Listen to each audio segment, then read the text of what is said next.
soalan tentang menyimpan barang-barang. Memang salah satu kaedah rawatan saya ini, kalau seorang itu sakit dan sakitnya susah nak hilang, kadang-kadang salah satu sebab dia sakit ialah kerana dia tersimpan barang-barang yang ada unsur-unsur jin atau setan. Ini memang boleh katakan selalu kita temui. Saya nak terangkanlah yang macam tak munasabah. Mufti Negeri Sembilan masa itu dia masih hidup, almarhum Datuk Ahmad Murtada Haji Ahmad. Dia telefon saya pada satu pagi, "Doktor, tolong obatkan cucu saya." "Apa sakitnya, Datuk?" Dia menangis saja, siang malam menangis. Dia tidur baru berhenti. Saya dah biasa kan. Cuba tanya, saya tanya dia, tanya Datuk, "Datuk, anak Datuk ni ada tak keluar negeri ke mana-mana?" Datuk ni jawab, dia kata, "Setahu saya dia ada ke Sabah, ada tugas sana." Kalau kat Sabah, kalau pergi Sabah mungkin dia ada beli macam-macam barang. Kerana di sana ada barang-barang yang tak ada di sini. Misalnya tikar yang dianyam daripada kayu tu Kali Datuk ni tanya anak lelaki dia, "Betul ada beli tikar tu?" Kata saya, "Kalau bakar je cuba tikar." Tikar tu dibakar, tuan-tuan. Anak cucu Datuk ni tak menangis lagi. Jadi itu kan barang-barang yang dibeli, yang disimpan, yang tak disangka. Ini berlaku Ada satu pasangan dari Kedah datang ke pusat rawatan saya. Dia ceritakan bulan 12 cuti sekolah panjang. Kerana dulu-dulu cikgu dia pergilah ke rumah anak dia di Kuala Lumpur. Bila balik sampai di tebing Sungai Perak, dia beli tudung saji hiasan untuk dinding, cantik. Tapi bila dia bawa balik tudung saji ini disangkutkan kat dinding, suami isteri ni, tuan-tuan, selalu bergaduh yang hebat-hebat. Akhirnya dah selalu gaduh, mereka pun muhasabah, kenapa kita gaduh selepas balik dari Kuala Lumpur.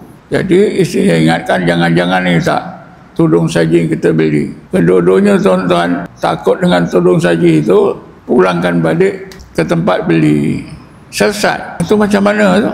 Itu kan berarti tudung saji itu dibuat, dijampi supaya orang nampak cantik, supaya orang beli. Jadi masalah. Jadi barang-barang simpanan memang yang dianggap ada khasiatnya, termasuklah batu cincin dan macam-macam lagi. Yang tak kita sangka tadilah Quran kecil, cebisan kelambu Kaabah, ini macam-macam cerita. Yang senangnya, tuan-tuan, jangan ada simpan barang-barang ni, bakar. Kemudian barang-barang yang disimpan ni termasuklah barang-barang yang kita warisi dari mak bapak atau datuk nenek. Ini pun banyak berlaku Terutamanya senjata, keris, pedang, badik, pisau, parang, tajak, cangkul ataupun pinggan mangkuk, sehingga Quran pun.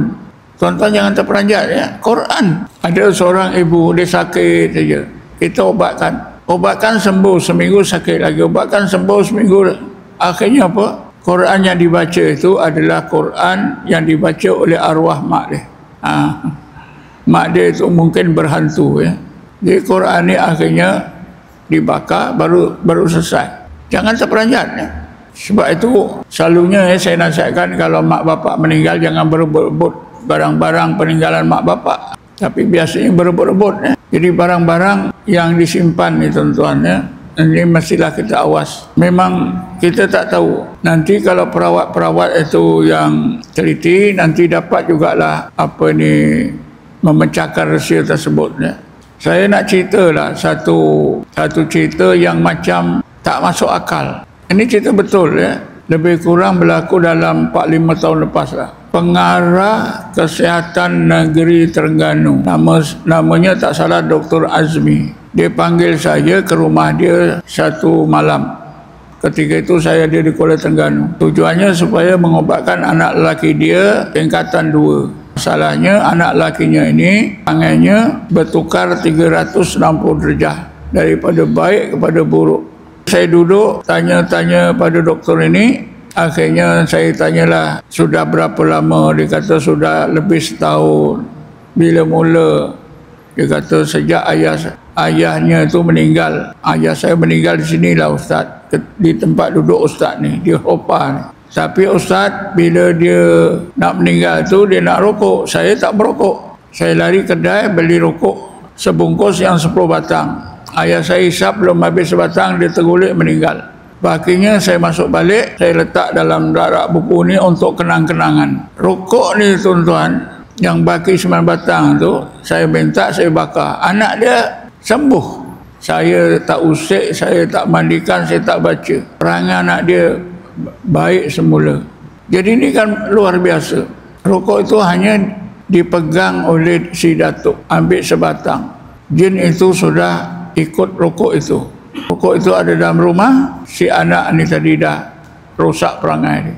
Cuba kita fikir tuan-tuan, kan tak munasabah, sangat tak munasabah. Jadi terlalu luas ya tentang barang-barang yang kita simpan ni. Sebab itu kita nak awaslah orang hadiah.